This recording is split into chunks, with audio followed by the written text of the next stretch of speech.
So I told the Filipino community, huwag kayo basa ng Inquirer pati ABC yan. Hanggang drama lang yan sila mahusay. Yan ang negosyo nila eh. They do not get anything dito except during elections. Ano nila, mga rating nila, yung mga drama-drama nila, malaala mo kaya,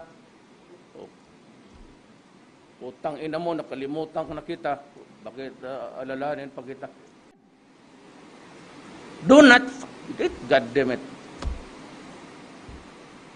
Huwag din yung gawain yan. Kasi alam ko yung, I know how the game is played. Na, yung isang tanong ninyo doon sa Hong Kong, na bakit yumaman ako by 3 million? Sinabi ko, may sugar mommy ako nung mayaman. Inis eh. Ganito yan. Di ba sinabi ko sa inyo nung lumakas ako last 2 weeks, gumanon yung rating ko. Doon na nagbigayan ang mga tao ng pera. Yung iba nagdagdag, yung iba for the first time nagbigay ng pera. Siguro, anticipating my victory because of the rating. Yung 2 million 8, yung 3 million na yun ang 2 million 8, binayad ko yan sa ABS-CBN para yung propaganda ko makahabol. Despite na inuna ko bayad na ako, inuna pa nila yung propaganda na yung sa bata. Yung bawal eh. And despite there was TRO, ang ABS-CBN lang ang hindi sumunod. They just went ahead to announce and pati ang inquiry garbage. Now tell me, your media is to protect the truth? Nalista namin yun, tinanong kami saan na yung pera. Sabi ko, nasa ABS-CBN. Yung sa return ko sa election returns expenses, pinasok ko na. Kasi tinanggap ko yung pera eh. Pero binayad ko. Ayaw ko magsalita doon sa labas. Kaya ko lang sabihin sa inyo ang totoo. Actually, yung 2.8 yan, naging income ko tuloy. Wala bang gastos kasi hindi man si ABS-CBN na tanggap ng tanggap. Hindi lang ako, si Romulo, si Alan, Peter, Senator, marami kami. Almost all sa Congress may tama. Kaya itong harap-harapan na nakaw. So what is your moral authority to tell us what to do, yung mga programa ninyo? Editorial, criticizing us. Would I ever believe you? So I told the Filipino community, huwag kayo basa ng Inquirer pati ABC yan. Hanggang drama lang yan sila mahusay. Yan ang negosyo nila eh. They do not get anything dito except during elections. Ano nila, mga rating nila, yung mga drama-drama nila, malaala mo kaya, utang ina mo, nakalimutan ko na kita, bakit alalahanin pa kita? Kaya ako ganito naman magsalita. Yung Mylong dyan was leased by government for 25 years. Tapos another 25 years. Tapos isauli na sa gobyerno kasi hindi dadarin nyo. The owner is the Philippine Railway. Hindi na sauli, nagkakaso, ayang isauli ng may-ari, si Prieto, yung may-ari ng Inquirer. Tapos kung magpublish sa amin, magsalita sa amin mga taga-gobyerno, halos magnanakaw na kami na dumating na sa gobyerno.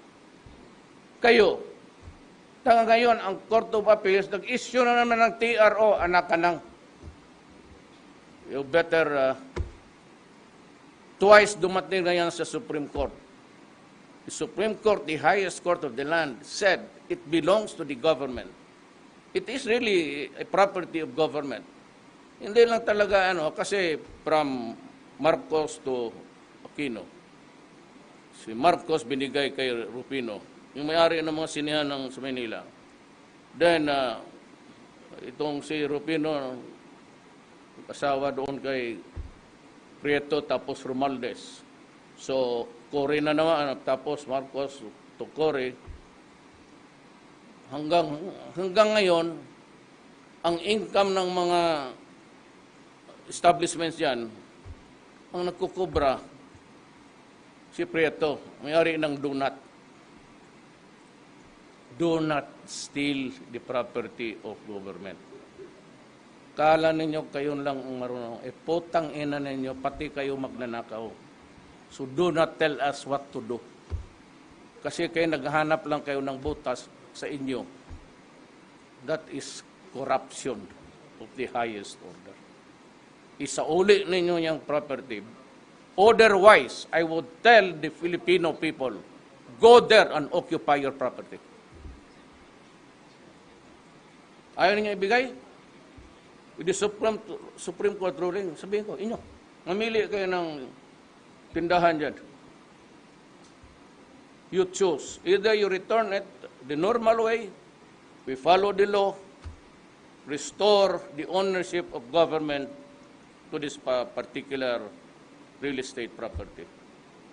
Ipagbili ko yan at gawain kong mga bahay dyan, kayong mga kadamay, damay na tayo lahat dyan. So, kung gagawin mo yung sa sundalo na hindi ka nga natakot sa sundalo, gagawin mo.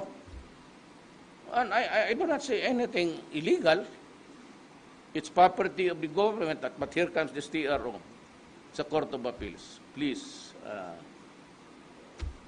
kung puro man tayo abogado, wag na lang tayo magbulahan. Huwag ninyo akong takutin yung korupsyon ninyo. Budas, magwawaswasan tayo in public. Ay nakikiusap ako sa inyo. Huwag ninyong idamay ang gobyerno kasi kailangan ko ng pera para ipagawa ko ng mga bahay. Kasi yung sundalo, kinuha na yung mga bahay nila, maggagawa na naman ako dito. Tapos malaman ninyo, agawin na naman, sabihin ko na lang, sige na lang. Maghanap naman tayo ng iba, paggawa natin, arya naman kayo, gawin naman ninyo, okay lang. Hanggang mapigil ang sundalo. Ngayon, sabihin ng sundalo na sobra na ito, ko, bahala kayo. I need money to help the Philippines. Let go of the property. It is not yours. I'm going to sell it. Kung gusto ninyo, bilihin ninyo. Highest bidder. I-publish ninyo kung sino yung inquirer man. Kayo, kala ninyo kayo ang nakalamang dito sa mundong ito. At kung magbaboy kayo ng taga-gobyerno, akala ninyo kayo lang ang you think that you are the select few who are honest in this world. Kamali kayo dyan. Kamali kayo. Sir? Sir, if I may, sir, going back to the TROs and judiciary lang, sir. In the event na mag-issue ng mga TROs, how does government go about implementing the That's project? why I am pleading to the Supreme Court to control the pati sila alam nila yan. Yung racket na yan. Yung TRO. Pati yung mga sa gobyerno. Kita mo yung sa Maylong. Mapunta na sana sa atin. Nag-TRO na naman ng letse nandyan sa putang ina ninyo. Nandyan naman sa Court of Appeals. Kailan makuha ng gobyerno yan? Gusto ninyo bidding. Ibid ko yan. Sino pinakamataas? Gamitin ko yung gobyerno para paggawa ko ng bahay. Tsaka yung mga kaso na we're working on it to the pinaka-bargain. Yung si Lam, St. Fillers, ayaw ko. Mag-usap kayo ni Dominguez pati ni Dulay. Yan, kay mga kuripot yan. Ayaw magbitaw ng pera. Lalo na si Dulay kay Ilocano. O mag-usap kayo doon. Yan kasi kailangan ko ang pera, gawaan ko ng I said, I will build a hospital in Basilan, Hulo, Mary Johnston, pati yung Pabilia. Doon mapupunta yung pera. Kung anong makukuha natin. Because it will be, it goes to the treasury, but I will ask Congress na kita man namin ito, bigay ninyo sa akin because I will build hospitals for the people in those places. Para ang mga Abu Sayyaf, kung matamaan sila, pwede lang dalhin doon sa hospital.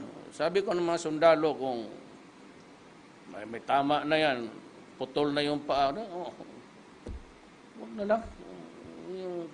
Hanap pa na ng bagong kalaban na kondisyon. I'm happy also to report that the last remaining Abu Sayyaf member, baka lumabas naman sa news, was tapos silang lahat. All accounted for. Patay sila lahat. The last yung kanina. So, that should also give a lesson to everybody is interested to hear